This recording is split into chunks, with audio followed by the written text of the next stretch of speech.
Hello ಕರ್ನಾಟಕದ ಜನತೆ, welcome back to updates Kannada 360 channel. So pending ಇರುವ ಗೃಹಲಕ್ಷ್ಮಿ ಯೋಜನೆ ಹಣ ಬಿಡುಗಡೆ ಆಗಿದೆ. ಇದ್ರ ಬಗ್ಗೆ ಸರ್ಕಾರ ಒಂದು ಹೊಸ ಅಪ್ಡೇಟನ್ನು ನೀಡಿದೆ. ಸೊ ಏನಾದರೂ ಒಂದು ವೇಳೆ ನಿಮ್ಮದು ಹೆಸರು ಮ್ಯಾಚ್ ಆಗದೇ ಇದ್ದಲ್ಲಿ ಸರ್ಕಾರ ಹಣ ಬಿಡುಗಡೆ ಮಾಡಿದ್ರೂ ಕೂಡ ನಿಮ್ಮ ಬ್ಯಾಂಕ್ ಖಾತೆಗೆ ಹಣ ಬಂದಿರಲ್ಲ. ಸೊ ಇದ್ರ ಬಗ್ಗೆ ಎಲ್ಲ ಡೀಟೇಲ್ ಆಗಿ ತಿಳಿಸ್ಕೊಡ್ತೀನಿ. ಯಾವ ನೇಮು ಮ್ಯಾಚ್ ಆಗಬೇಕು ಮತ್ತು ಪೆಂಡಿಂಗ್ ಇರುವ ಹಣ ಯಾವಾಗ ಬಿಡುಗಡೆ ಮಾಡ್ತಾರೆ ಎಲ್ಲ ಜಿಲ್ಲೆಗೂ ಅಂತಲೂ ಫುಲ್ ಡೀಟೇಲ್ ಆಗಿ ವಿಡಿಯೋದಲ್ಲಿ ತಿಳಿಸ್ಕೊಡ್ತೀನಿ.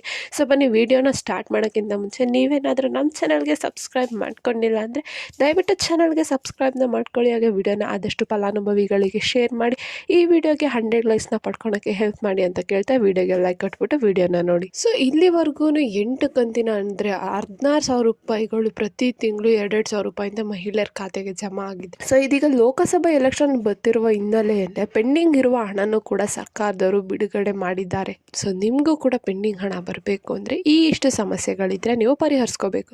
ಸೊ ಸರ್ಕಾರ ಈಗಾಗಲೇ ತಿಳಿಸಿರುವಂಥ ಬ್ಯಾಂಕ್ನಲ್ಲಿ ಖಾತೆ ಹೊಂದಿದ್ರೆ ಅದು ಮಹಿಳೆಯರ ಹೆಸರಲ್ಲೇ ಇರಬೇಕು. ಅದೇ ರೀತಿ ರೇಷನ್ ಕಾರ್ಡು ಮಹಿಳೆಯರ ಹೆಸರಲ್ಲೇ ಇರಬೇಕು. ರೇಷನ್ ಕಾರ್ಡು, ಆಧಾರ್ ಕಾರ್ಡು ಮತ್ತು ಬ್ಯಾಂಕ್ ಖಾತೆಯಲ್ಲಿ ಮೂರಲ್ಲೂ ಕೂಡ ಮಹಿಳೆಯರ ಹೆಸರು, ವಿಳಾಸ ಒಂದೇ ರೀತಿ ಇರಬೇಕು. ಒಂದರಲ್ಲಿ ಒಂದು ನೇಮು, ಇನ್ನೊಂದರಲ್ಲಿ ಇನ್ನೊಂದು ನೇಮ್ ಇದ್ದರೆ ಹೇಗ ಡೇಟಾ ಮ್ಯಾಚ್ ಆಗಲ್ಲ. ಸೊ ಅವಾಗ ಅವ್ರು ಹಣ ಬಿಡುಗಡೆ ಮಾಡಿದ್ರೂ ಕೂಡ ನಿಮ್ಮ ಖಾತೆಗೆ ಹಣ ಡಿ.ಬಿ.ಟಿ ಆಗಲ್ಲ. ಇನ್ನು ನಿಮ್ಮ ಬ್ಯಾಂಕ್ ಖಾತೆಗೆ KYC ಮಾಡಿಸ್ಕೊಳ್ಳೋದನ್ನು ಸರ್ಕಾರ ಕಡ್ಡಾಯವೇ ಮಾಡಿತ್ತು.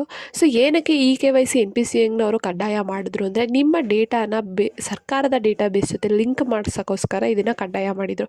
ಏನು ಹಣ ಹಾಕೋದು ಆಟೋಮೆಟಿಕ್ ಪ್ರೊಸೆಸ್ ಇರುತ್ತೆ. ಸೊ ಅದಕ್ಕೋಸ್ಕರ ನಿಮ್ಮ ಡೇಟಾನ ಲಿಂಕ್ ಮಾಡಿಸ್ಕೊಳೋಕ್ಕೋಸ್ಕರ ಈ ಲಿಂಕಿಂಗ್ ಪ್ರೊಸೆಸ್ನ ಕಡ್ಡಾಯ ಮಾಡಿದರು. ನೀವು NPCI KYCನೇ ಮಾಡಿಸಿಲ್ಲ ಅಂದರೆ ನಿಮ್ಮ ಡೇಟಾ ಸರ್ಕಾರದ ಡೇಟಾಬೇಸಲ್ಲಿ ಇರಲ್ಲ. ಸೊ ಅದಕ್ಕೆ NPCI ಮತ್ತು KYC ಯಾರ್ಯಾರು ಮಾಡಿಸಿಲ್ಲ ಮಾಡಿಸ್ಕೊಳ್ಳಿ. ಒಂದು ವೇಳೆ ನಿಮ್ಮ ಬ್ಯಾಂಕ್ ಖಾತೆ ಹಳೆಯದಾಗಿದ್ದು ಅದಕ್ಕೆ ಹಣ ಬರ್ತಿಲ್ಲ ಎಂದಾದರೆ ಅಂಚೆ ಕಚೇರಿ ಅಥವಾ ರಾಷ್ಟ್ರೀಯ ಬ್ಯಾಂಕ್ನಲ್ಲಿ ಖಾತೆನ ತೆಗೀರಿ. ಸೊ ಇತ್ತೀಚೆಗೆ ಆದ ಒಂದು ಎಕ್ಸಾಂಪಲ್ನ ತಗೊಳೋದಾದರೆ ಶಿವಮೊಗ್ಗದ ಒಬ್ಬರು ಮಹಿಳೆಯರು ಬ್ಯಾಂಕ್ ಆಫ್ ಬರೋಡಾದಲ್ಲಿ ಒಂದು ಹೊಸ ಖಾತೆಯನ್ನು ಆರಂಭಿಸಿ ಕೇವಲ 3 ದಿನದ ಅಂತರದಲ್ಲೇ 3 ಕಂತಿನ ಪೆಂಡಿಂಗ್ ಹಣನ ಪಡ್ಕೊಂಡಿದ್ದಾರೆ. ಸೊ ಅದಕ್ಕೆ ಒಂದು ಯಾವುದ್ರಲ್ಲಾದರೂ ಒಂದು ಸಮಸ್ಯೆ ಇದ್ದೇ ಇರುತ್ತೆ. ಒಂದು ಆಧಾರ್ ಕಾರ್ಡಲ್ಲಾಗಲಿ ಅಥವಾ ರೇಷನ್ ಕಾರ್ಡಲ್ಲಾಗಲಿ ಅಥವಾ ನಿಮ್ಮ ಬ್ಯಾಂಕ್ ಖಾತೆಯಲ್ಲಿ. ಸೊ ಅದಕ್ಕೆ ಎಲ್ಲದನ್ನು ಅಪ್ಡೇಟ್ನ ಮಾಡಿಸ್ಕೊಳ್ಳಿ. ಏನೇನು ಚೇಂಜಸ್ ಆಗುತ್ತೆ ಎಲ್ಲ ಮಾಡಿಸ್ಕೊಳ್ಳಿ. ಒಂದು ವೇಳೆ ಆವಾಗೂ ನಿಮಗೆ ಹಣ ಬಂದಿಲ್ಲ ಅಂದರೆ ಮರು ಅಪ್ಲಿಕೇಶನ್ ಹಾಕೋಕ್ಕೂ ಸರ್ಕಾರ ಅವಕಾಶನ ನೀಡಿದೆ.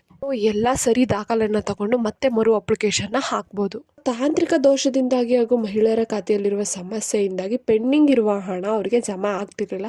ಸದ್ಯಕ್ಕೆ 8ನೇ ಕಂತಿನ ಹಣ ಜಮಾ ಮಾಡೋದ್ರಲ್ಲಿ ಸರ್ಕಾರ ಗಮನ ವಹಿಸಿದ್ದು ಇದೇ ಬರುವ 25 ಏಪ್ರಿಲ್ 2024 ಒಳಗೆ ಪ್ರತಿಯೊಬ್ಬರ ಖಾತೆಗೂ ಕೂಡ ಹಣನ ಜಮಾ ಮಾಡ್ತೀವಿ ಅಂತ ಹೇಳಿದ್ದಾರೆ ಸರ್ಕಾರದವರು. ಸೊ ಪೆಂಡಿಂಗ್ ಹಣನ 25 ಒಳಗೇನೆ ಎಲ್ಲರಿಗೂ ಜಮಾ ಮಾಡ್ತಾರಂತೆ. ಅಷ್ಟರೊಳಗೆ ನೀವೇನಾದರೂ ನಿಮ್ಮ ಖಾತೆಯಲ್ಲಿರುವ ಸಮಸ್ಯೆ ಅಥವಾ ಅಷ್ಟು ಸಮಸ್ಯೆಗಳನ್ನ ಪರಿಹರಿಸ್ಕೊಂಡ್ರೆ ನಿಮಗೂ ಕೂಡ ಪೆಂಡಿಂಗ್ ಹಣ ಬರುತ್ತೆ. ಸೊ ಒಂದು ವೇಳೆ ನಿಮಗೆ ಇಲ್ಲಿ ಏನು ಚೇಂಜಸ್ ಮಾಡ್ಕೋಬೇಕು ಅಂತ ಗೊತ್ತಾಗಿಲ್ಲ ಅಂದರೆ ನೀವು ಖುದ್ದಾಗಿ CDPO ಕಚೇರಿಗೆ ಹೋಗ್ಬಿಟ್ಟು ಅವ್ರ ಸಹಾಯನ ಪಡ್ಕೋಬೋದು. ಅವ್ರು ಹೇಳ್ತಾರೆ ನಿಮ್ಮದು ಏನು ಕಾರಣಕ್ಕೋಸ್ಕರ ಹಣ ಬರ್ತಿಲ್ಲ ಅಂತ. ಅವ್ರು ಹೇಳಿರೋ ಪ್ರಕಾರ ನೀವು ಚೇಂಜಸ್ನ ಮಾಡಿಸ್ಕೊಂಡ್ರೆ ನಿಮಗೆ ಹಣ ಬರುತ್ತೆ. ಸೊ ಈ ಮಾಹಿತಿ ನಿಮಗೆ ಇಷ್ಟ ಆಯಿತು ಅಂದ್ಕೊತೀನಿ. ಇಷ್ಟ ಆದರೆ ದಯವಿಟ್ಟು ಚಾನಲ್ಗೆ ಸಬ್ಸ್ಕ್ರೈಬ್ನ ಮಾಡಿಕೊಂಡು ವಿಡಿಯೋನ ಆದಷ್ಟು ಫಲಾನುಭವಿಗಳಿಗೆ ಶೇರ್ ಮಾಡಿ. ಏನೇ ಪ್ರಾಬ್ಲಮ್ ಇತ್ತಂದರೆ ಕಮೆಂಟ್ನ ಹಾಕಿ. ಧನ್ಯವಾದಗಳು.